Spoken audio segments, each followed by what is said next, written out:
Alrighty, hello YouTube, welcome back to my channel. For those of you who don't know me, I am Cryptic Coil, and in today's video I have another book haul for you. Before I jump into this book haul though, I would just like to say that I hope that my audience had a very happy 4th of July day, or 4th of July weekend. I know I did. I had a great time over at a friend's place, his neighborhood. They throw this epic block party, and it was like a lot of fun. There was like a live band. There was this like big like those houses like bouncy houses for kids. Well, there was a water slide. The neighbors like barbecued. There was a live band. The fireworks show was absolutely incredible. It was like epic. And then real quick before I jump into this book haul, I want to show off my newest guitar. Yeah, I bought another one. No, I'm not good enough to justify having as many guitars as I do have, but couldn't help myself. I bought this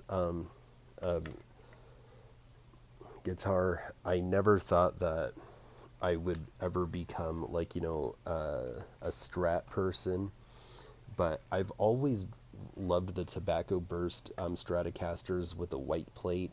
The one that I found has a humbucker, and I just absolutely love this thing. I bought it used for a music go round. It only costed me $150. This one is not a Fender. This one is actually made by Samick. It's a Greg Bennett designed model. It's a Malibu model. I just think this thing is so gorgeous. Like I said, I love the Tobacco Burst paint job with the white pick guard, the humbucker. I love the neck plate. The neck plate is like really pretty, really beautiful. Everything is embossed. It's like so much nicer than a lot of the neck plates that you find on a lot of like Fenders and Squires. Also the rosewood fretboard with the dot inlays at the top instead of in the middle.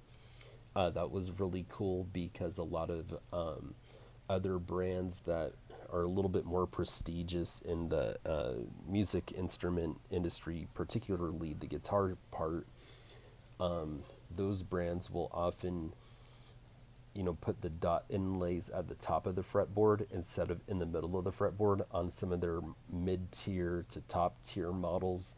So it's just really cool that I have this.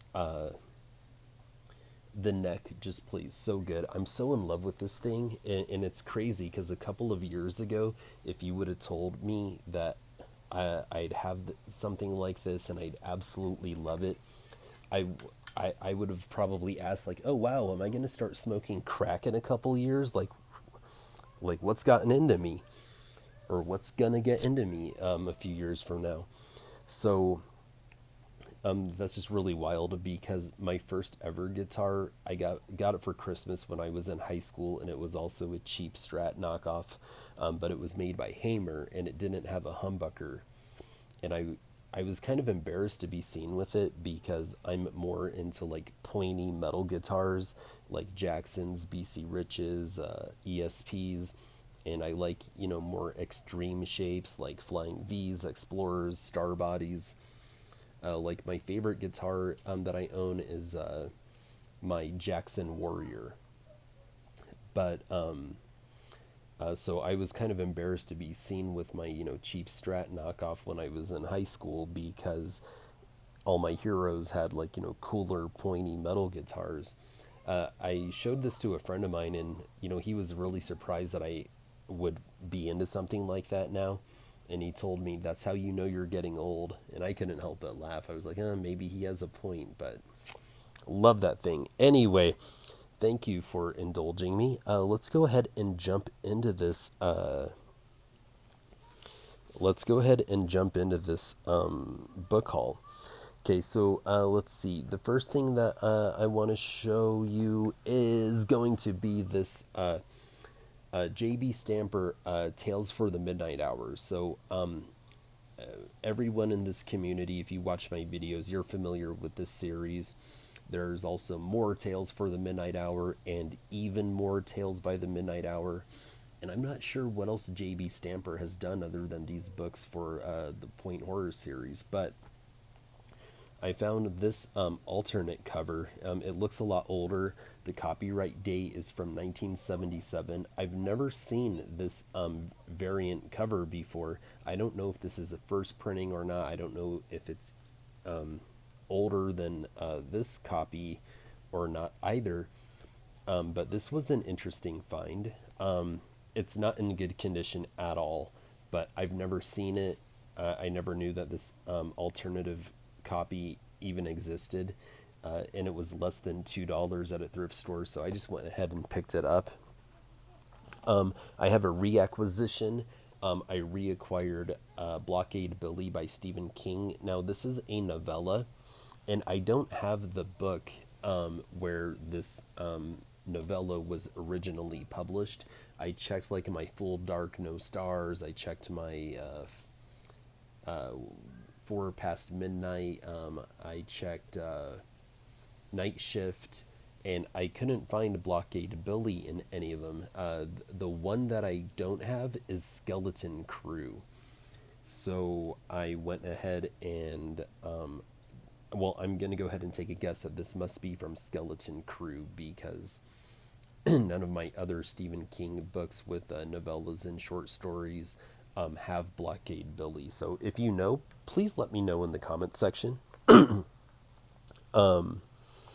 Oh, yeah, I used to have it and I talked about it in my Stephen King collection video, but I had loaned it out to a coworker and she has the habit of rereading novels. I don't, but she loved this so much that she wanted to keep it, so I let her, and I found it at a thrift store for like $2 or less again, and it's in like excellent condition. It's a hardcover, so I went ahead and picked it up. Now, let's go ahead and get into my Goosebumps books. Real quick, okay, so welcome to Dead House. This was my first ever Goosebumps book, and I've had this one in my collection for a lot of years already. But I just want to tell a quick story about the day that I picked this up. I picked it up from the Scholastic Book Fair. I had never heard of Goosebumps before. But when I saw this one at the Scholastic Book Fair, I was automatically enthralled, automatically, instantly compelled. And I had a feeling right when I saw that this was the one that I was going to go home with. Well, the Scholastic Book Fair had come to my school when I was in third grade, and they were there for a whole week. And my teacher was carving out certain times throughout the day where she would let us go 2 or 3 at a time to go pick up a book from the Scholastic Book Fair. And there was this girl, and she was like one of my first crushes. But you know, at that age, you don't have like impure thoughts or anything, so it was like a totally innocent crush. It's just that I thought she was super pretty, and I mean, I was only like 8 or 9 in third grade, and uh, she was the prettiest girl that I had known, or that was present in my everyday life at the time. And my teacher actually let her and I go to the Scholastic Book Fair together. So she and I go, we're looking around. Let's call her Lynn. That'll be her name for the sake of this story. I saw this right away, and I was like, "Ooh, this is gonna be a definite maybe."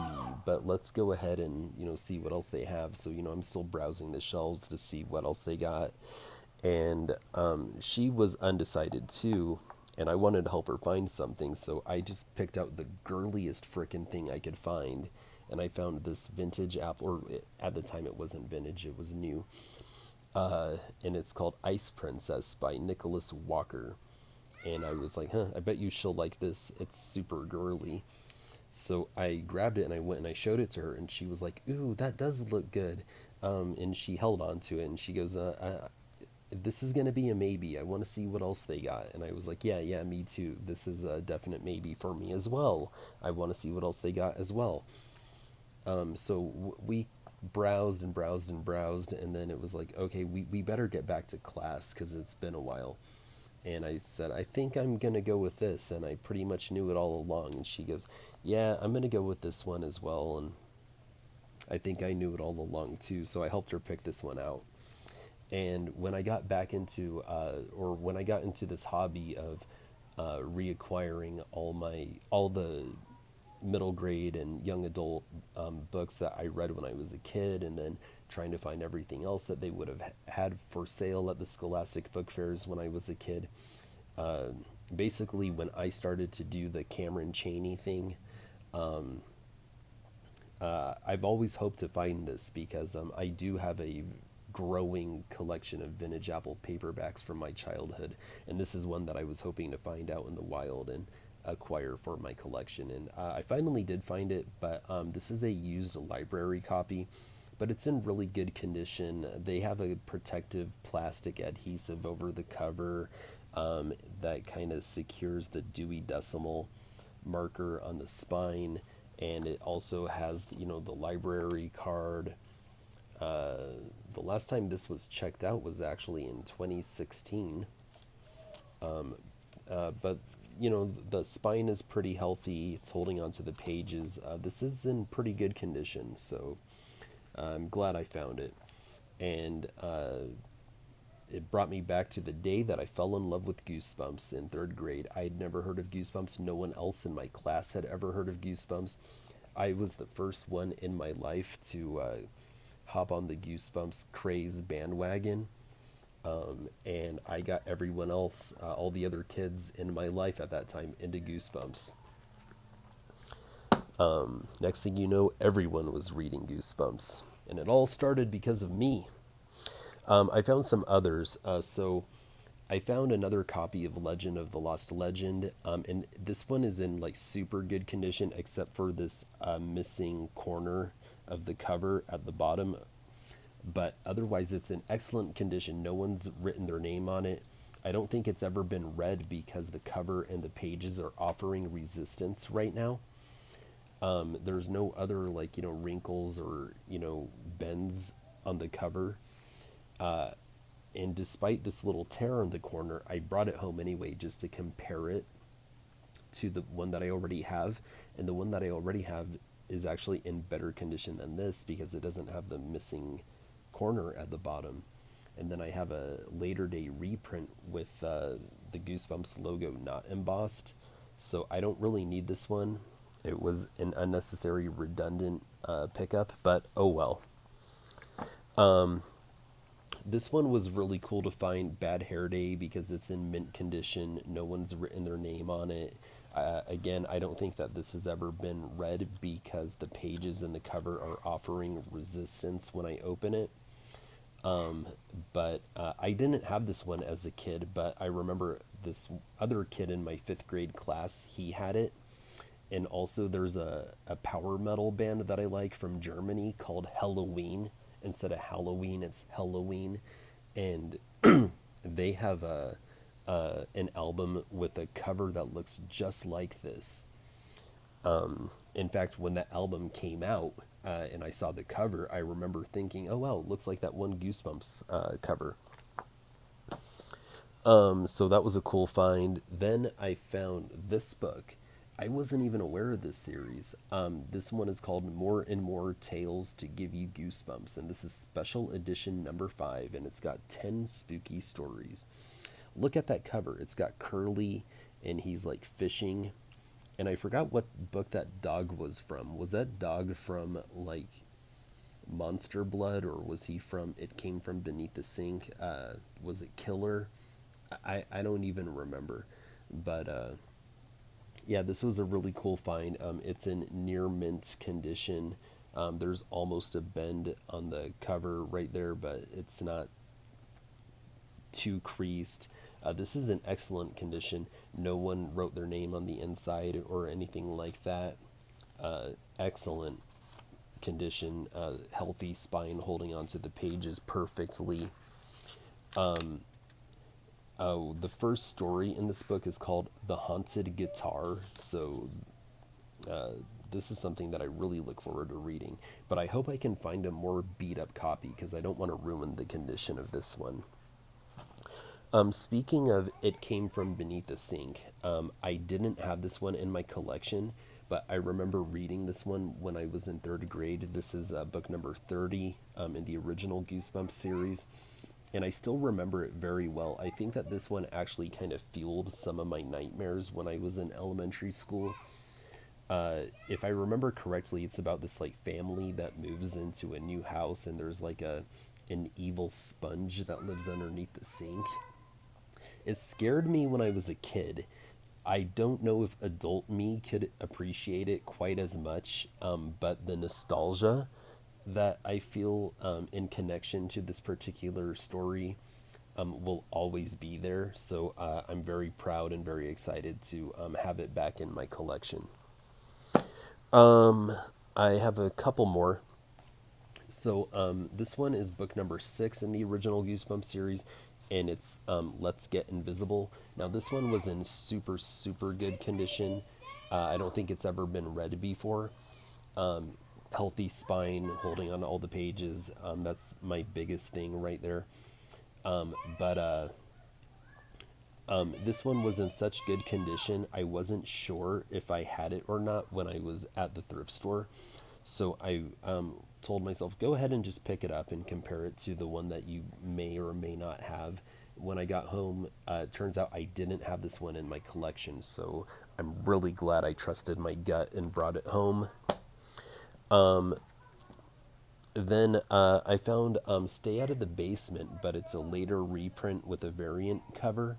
And I think that this cover looks super cool. I mean, of course, nothing can compete with the iconic status of the OG vintage covers, but this is a pretty cool looking cover and it's in excellent condition. So I went ahead and picked that one up.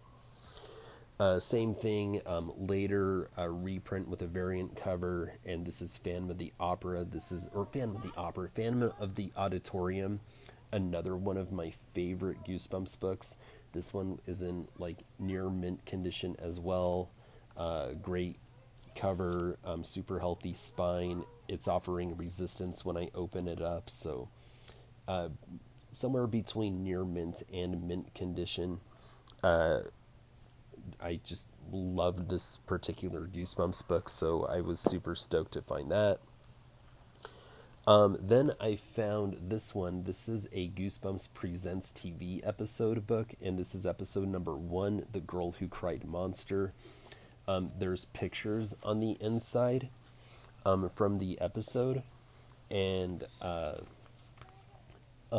thought that was really cool. And then it says that there's a second book in the series from the TV episode of The Cuckoo Clock of Doom, which is another one of my favorite Goosebumps books, another one that I remember reading when I was a kid that like genuinely scared me or disturbed me more than anything. But I remember thinking that that episode, they did a really good job with that one and converting it into a TV episode.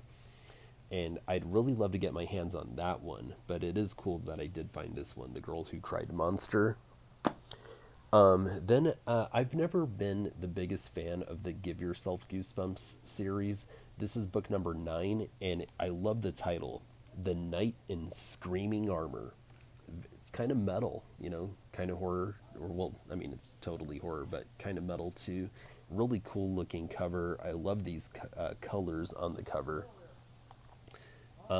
But this one is in super good condition too. It still has the original Hastings sticker on the back. For those of you old enough to remember Hastings, I was never into the whole jump around from this page to that page and read the ending. I never cared for that. Some people do. I didn't. But still, I couldn't resist when I found it at the thrift store because it was less than $2. And lastly, from R.L. Stein, I found another copy of The Beast, and this one was in such good condition that I wasn't sure. The one that I knew that I already had this book in my collection, but I wasn't sure how this particular copy compared to the copy that I had at home, and they're pretty comparable. I think that the one that I found most recently is in better condition because it's like much more mint than this one. I think that this one that I just found the other day some girl had put a sticker on the inner cover and she wrote her name on the sticker, but I was able to peel it and remove it with my fingernail, and it didn't cause any damage to the interior cover. But this one is actually in better condition than the one that I already had. So those ones were fun for sure. Let's see. Wow, we're 20 minutes in. Okay. And I still have quite a bit more. So I found another Clive Barker book. This is a hardback. This one, I guess, is the sequel to The Great and Secret Show or something like that. Let's see. Yeah, The Great and Secret Show, which I also have a hardback copy of. This one is called Everville. And man, this thing's a behemoth. It's thick, but the font is actually pretty big and it's spaced out really well. So I think that it just looks intimidating, but it's probably an easy enough read. If anyone's read this one or read this series, please let me know in the comment section what you thought. So that was a cool acquisition. Let's see. I found another Betty Wren Wright book, and this one is called The Ghost of Popcorn Hill. And it's got a really cool looking cover. It's got these two frightened children wearing either baseball uniforms or pajamas that were designed to look like baseball uniforms. They're looking out the window and they see the ghost of a dog. Oh, it's a very cute dog too. It's all shaggy fur. So I'll go ahead and read the tagline and the synopsis on back. The tagline reads, "Where's that doggone ghost?" And the synopsis on the back reads, "Bow wow boo." Martin and Peter love their family's new cabin up on Popcorn Hill. They like the stray sheepdog that roams around their place even more. But when they hear ghostly laughter in their room at night, they're afraid that things on Popcorn Hill may not be what they seem. Are Martin and Peter brave enough to meet a ghost or two? This one sounds really cute, and it's a really small book. I bet you I could kill this like after work before I go to bed. I should read this one soon. So it was nice to pick up another Betty Wren Wright book. Let's jump into. I want to jump into my point horror books next, but I found this one. This is a troll book. I've never heard of this publishing company, but this looks like it's vintage middle grade horror. And this one is called Horror Show, Terror in the Mirror, and Other Stories. And let's see what these stories are. So it's got 3 stories. I don't know who wrote them because it doesn't say. There's no author on the spine, on the cover, on the back, but the table of contents, story number 1 is called Terror in the Mirror. Story number 2 is called Howling Success. And story number 3 is called The Girl on the Road. And this book was copyrighted in 1990. I guess there's a little summary right here. So Jim Razzie wrote Terror in the Mirror. And there's a little summary that says 3 scary stories featuring evil residents in a mirror, a teenage werewolf, and a ghost from the past. Okay, this sounds like this is going to be a really, really fun one. So I should read this one for sure. Let's get into my point horror books next. So, if you remember, in one of my more recent book hauls, I showcased this one. This one is called The Cat Dogs, and it's edited by this A. Finnis person. And there are 6 short stories in this book. One of them is written by Diane Ho. Diane Ho wrote a story for this one called The Piano. this woman named Susan Price wrote The Cat Dogs, which is what this anthology is named after. And then this author that I had never really heard of before called Gary Kilworth, he wrote a short story in this one called The House That Jack Built. That's also the name of a Metallica song. But I'd never really heard of Gary Kilworth, and I've already shown this one off, but I ended up buying a lot of point horror books off of eBay, and you'll never believe who the seller was. It was Shady Side Library. It was Zach from Shady Side Library.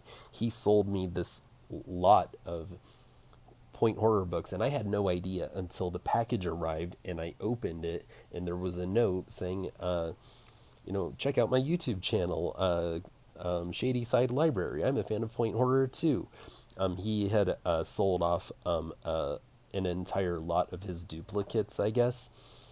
And one of the, and I was like, wow, small world. What are the odds? What are the odds that I would get on eBay and buy something and it would be from a friend in another state? I mean, just wild. Okay, but one of the books that I got from Zach's, from the lot that I purchased off Zach was The Rain Ghost by Gary Kilworth, who also wrote a short story in this one, The Cat Dogs. So that was pretty cool. And I also know that Cameron Chaney has this one in his collection because he shows it off in his point horror collection video. I found this one very recently at like an Animal Humane Society thrift store. And this one is called Night Terrors by Jim Murphy.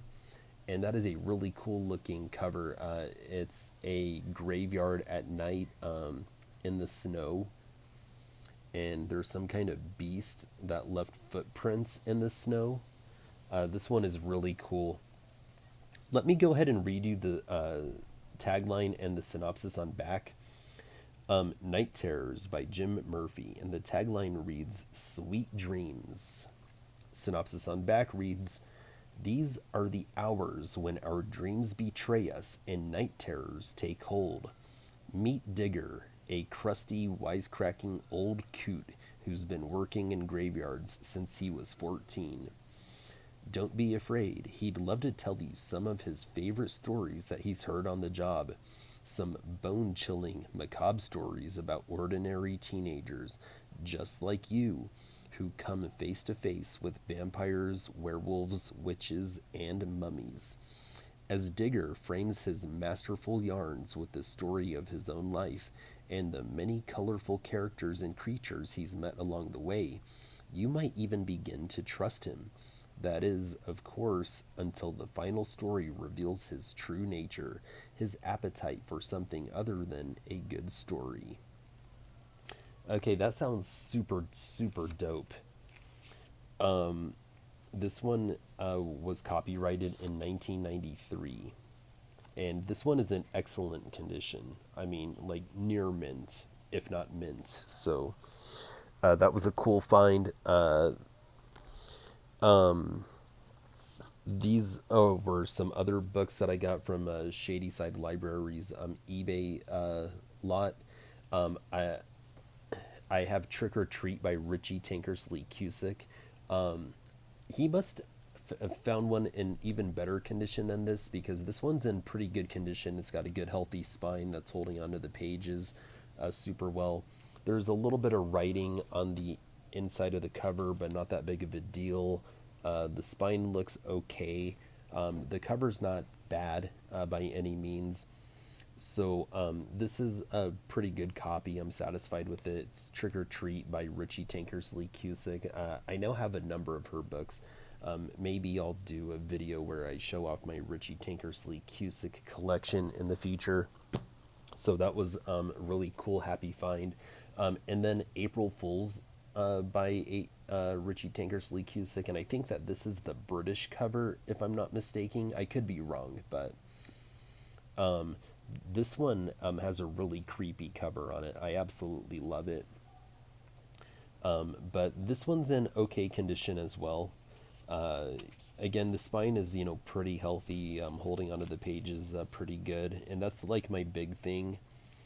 So yeah, this was super happy. I think Shadyside Library wrote the date and his initials on the inside of the cover. Like, Shadyside, are you one of those people, huh? Nah, I'm just playing. No big deal. But yeah, so that was a lot of fun. Thank you for that, Shadyside. Um, let's see, what else do I got? Okay, I got these two things.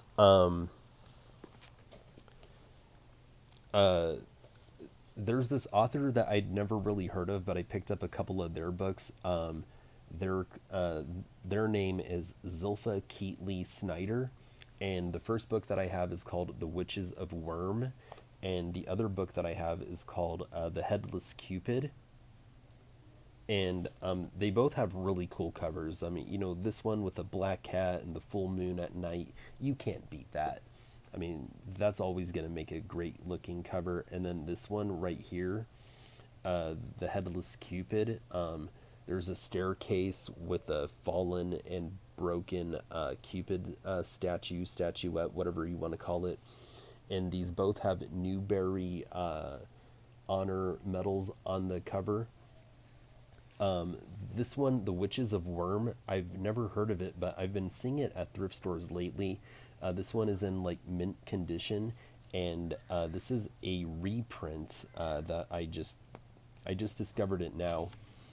This is a reprint. It was originally published or copyrighted at least in 1972, but this one was printed 1 month after I was born. This is from March 1986. So this thing's like just as old as me, and it's in like mint condition. So this was a super cool find. I think I'm gonna go buy another copy because I know that this thrift store that's closest to my place has a copy of it, and I'm gonna see if I can find one that's a little bit more beat up so I don't ruin the condition of this one. Because if it's a middle grade horror book and it's a Newbery honor winner, that is super cool. Let's look at this Headless Cupid, though. It was originally copyrighted in 1971, but this one was reprinted a few months before I was born, the year before I was born, in 1985. So that's pretty cool. Then Elizabeth Sagewood actually found this book in a recent haul. In her most recent video where she did a book haul, she had the same book. I just found it at a thrift store. Hers is in better condition than mine, but I'm not mad at it. I'm glad that I get to put this with the others that I have in that series. The like this There's like scary stories for sleepovers, even more scary stories for sleepovers. This one is scary stories for campfires. I have like This is like my fourth, fifth, sixth, maybe even seventh book in that series, so it's cool to have another one. I found this book, and I really like finding these Bantam Skylark books, these vintage ones. I have a few others that are like super cool, and they sound super fun to read. I haven't read any of them, but I've really enjoyed finding them at thrift stores and everything. This one's in like, pretty good condition. I would say somewhere between very good and near mint. But this one is called Christopher, and it's by Richard M. Koff. Uh, and look at that cover. I'll go ahead and read the tagline and the summary on back. Christopher unlocks the strange secret powers of his mind. Christopher is just a normal, troublemaking kid until he meets the headmaster. Christopher is fun loving and sometimes too smart for his own good. He hates school as much as he likes getting into trouble. Just for fun, he knocks on the door of a house his friends say is haunted. The door is answered by a quiet man who calls himself the headmaster. And what the headmaster teaches Christopher is nothing like school. One day, Christopher learns how to make himself invisible. Another day, he shrinks. And another day, he's able to hear everyone's most secret thoughts. Is it all a crazy dream, or has Christopher mastered the amazing secret powers of his own mind? Christopher is sure of only one thing: his life will never be the same again. And this one is, that sounds like a really cool read. This one is actually, it was copyrighted in 1981. Uh, this Bantam Skylark edition was actually printed in 1985, though, so it's not a first printing. But, that's cool. It's going to go with the collection of books that I have. There's a spot for this on the bookshelf. I'll just leave it at that. Oh gosh, I still have more. Um,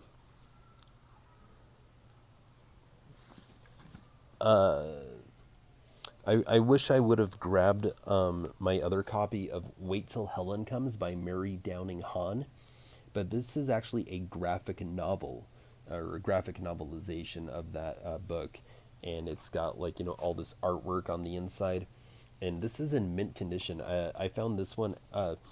The thrift store closest to my apartment, I mean, it's like within walking distance. I could totally walk there if I wanted to. I I never have, but I could. Uh, that's the place where I've found like the best stuff over the years, and I'm just really lucky that I get to live so close to it. But yeah, uh, this was a really cool find. Wait Till Helen Comes was originally published in 1986, so that's a birthday shelf book. But this graphic novelization was actually printed in 2022, and it's in mint condition. I'd really like to read the novel first and then read the graphic novel, but yeah, very cool find. Let's see what else. I found a Grady Hendrix book. I found a hardback copy of the Southern Book Club's Guide to Slaying Vampires. I think that this is my third Grady Hendrix book. Let's see. From right here, I can see my bookshelf. I have My Best Friend's Exorcism, which I also found at that thrift store close to my apartment. And then I have the Final Girls Support Group, which I bought from Barnes& and Noble brand new. And then I found this one at that same thrift shop close to my place. And it found it used for like $4. The prices have really gone up in the last couple of years. Part of it has to do with the state of the current economy, but COVID as well, inflation, all that. Books over there used to be so cheap. Kids' books are still cheap, but adult books and hardback books have gone up to like $4. But anyway, I don't care. I mean, I found a Grady Hendrix book. It's a hardback. It's in excellent condition. $4. It's a steal. Um, let's see what I have this other vintage Apple paperback, and this one is called Afternoon of the Elves by Janet Taylor Lyle. And this looks really interesting. I guess this is also a Newbery Honor book. It's got the medal on the cover. And look at that cover. You got these two little girls like laying outside in the grass. Uh, they built like, I don't know what they built, but that's a really cool looking cover. I would have totally gravitated to this when I was a kid if I would have known about it. It's in a semi decent condition. I'll read the tagline on the front and I'll read the summary on the back. Sarah Kate seemed weird, but to Hillary, she was magic. Here's the summary on the back. If you don't believe it's elves, that's your problem. I know it's elves. Something strange and wonderful has appeared in Sarah Kate's junky and overgrown yard, a tiny, delicate village built of sticks and leaves. Who could have made it? Sarah Kate says it was elves, but Hillary isn't sure at first. Why would elves have anything to do with Sarah Kate? There's nothing soft or mysterious about her. and she wears ugly clothes that don't fit and work boots. But maybe the elves saw something special in Sarah Kate, something only they and Hillary can see. That sounds like a could be interesting. Um, some girl wrote her name on it. The spine is doing okay. It's holding onto the pages pretty well. This one is from 1989, but this printing is from 1991. So it's another one to throw up on the shelf with all of my vintage Apple paperbacks. So that's cool. And then I have I have some more. I found another Richie Tinkerly Cusick book, and it's called The House Next Door, and that's a pretty cool looking cover. I'll go ahead and spare you the summary on the back and the tagline on the front because this video is getting kind of long. I know that the people that like these kind of videos really like these kind of videos, but we're a little bit north of 40 minutes. And then I'll just show you what I have, but I'm gonna go ahead and you know what? I'm down to my last four books, I think, right? Yeah, I'm down to my last four books. These are like kind of newer, more modern. Are they middle grade or are they young adult? Not entirely sure, but these do look pretty cool, pretty interesting. So I'm gonna go ahead and just read those tagline on the front and the summaries and back because these ones do seem pretty cool. Okay, so this one is by an author named Daphne Benitez Grab, and it's called I Know Your Secret. And I love the cover. I love the fact that there's the profile shadows of these kids in front of a locker, a high school locker, middle school locker, whatever the case may be. And I Know Your Secret. So this is definitely giving me some I Know What You Did Last Summer vibes. No tagline on the front. Here's the summary on back. Do exactly what I say when I say it, or I will reveal your secret. Owen, Gemma, Allie, and Todd, four seventh graders who barely know one another and have nothing in common, received the same threatening email. Now they must work together to follow the instructions of their anonymous blackmailer. None of them want to go along with the blackmailer's increasingly unnerving instructions, but each of them has a secret they must protect at all costs. Over the course of a single day of school, the students race against the clock to compete or to complete an unusual set of tasks. Yet as the day goes on, they have to wonder, who is this blackmailer who has somehow found out their deepest secrets? What is it that they're being used to do?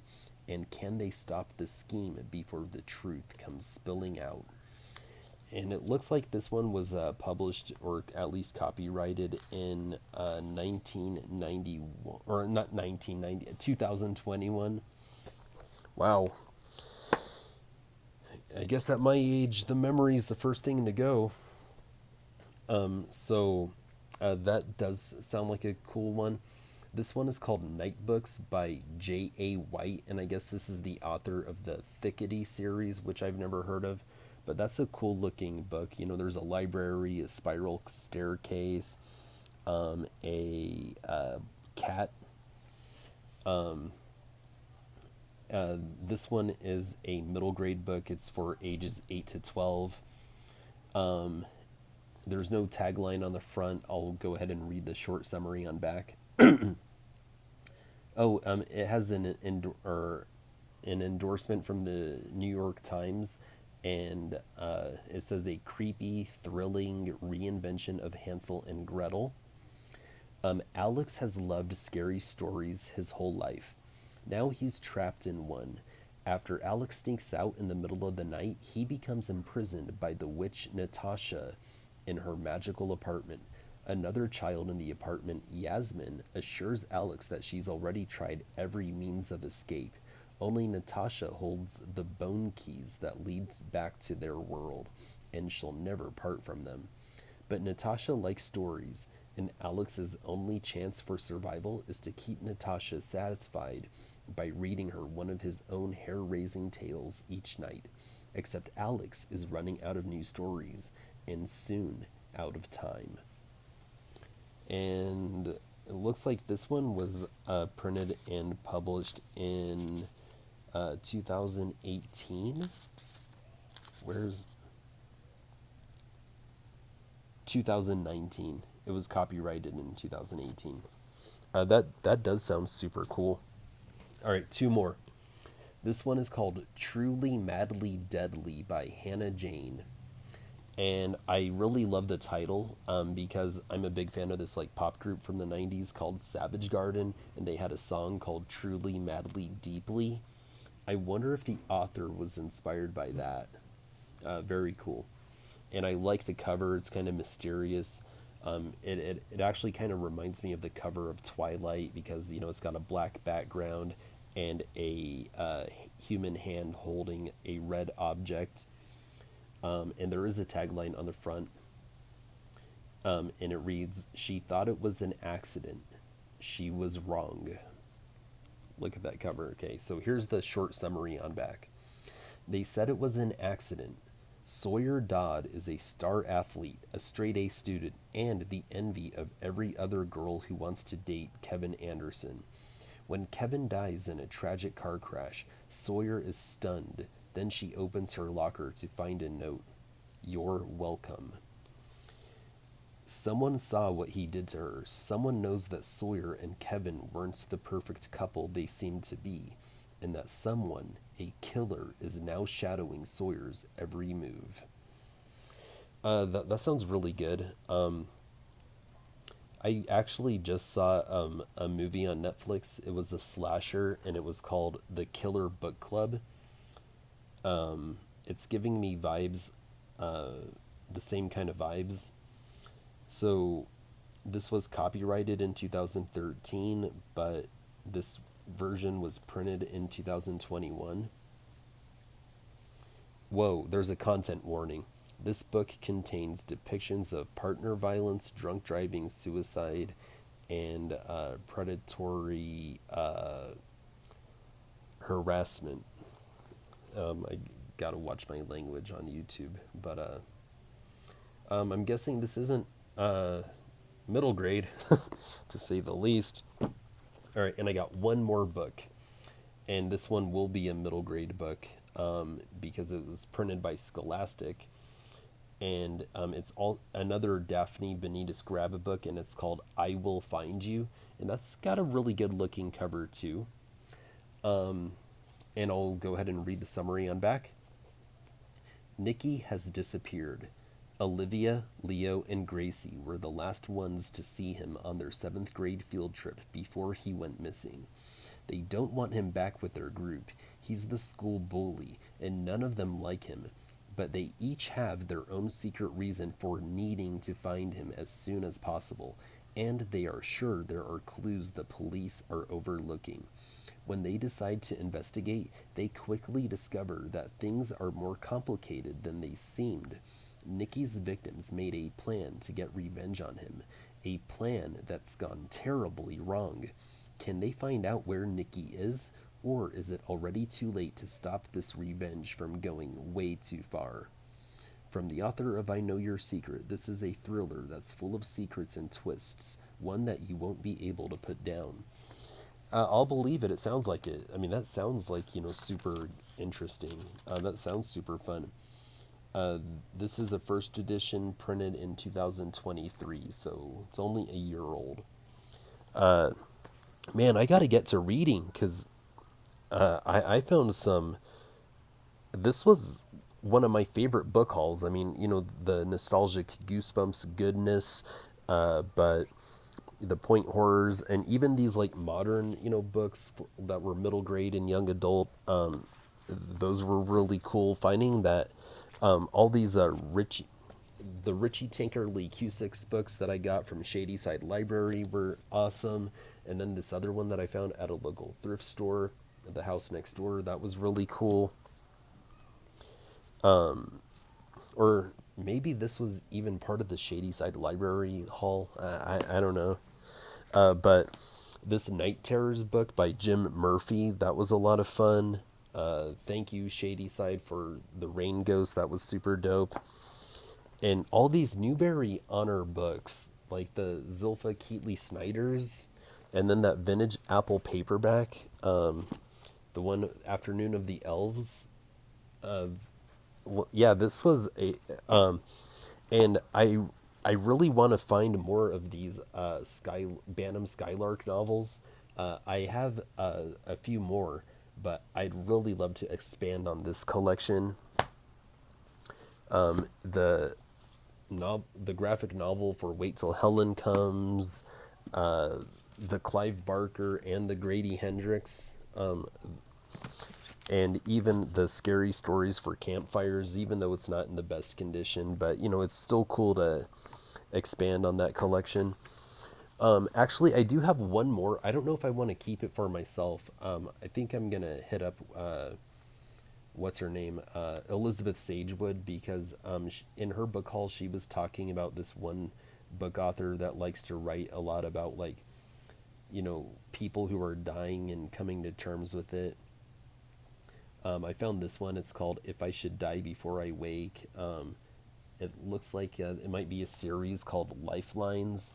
Yeah, I found this and I only picked it up because of the Elizabeth Sagewood video. I was like, I wonder if this is part of what she was talking about. But yeah, this is in super good condition. Maybe I can find more of these. I don't know. But yeah, thank you guys for watching. I hope you enjoyed that. Wow, I can't believe that this is almost an hour long, but I feel like it was a super dope haul. Anyway, I'll let you go. Thank you for watching. Happy 4th of July weekend. Horns up. Peace out.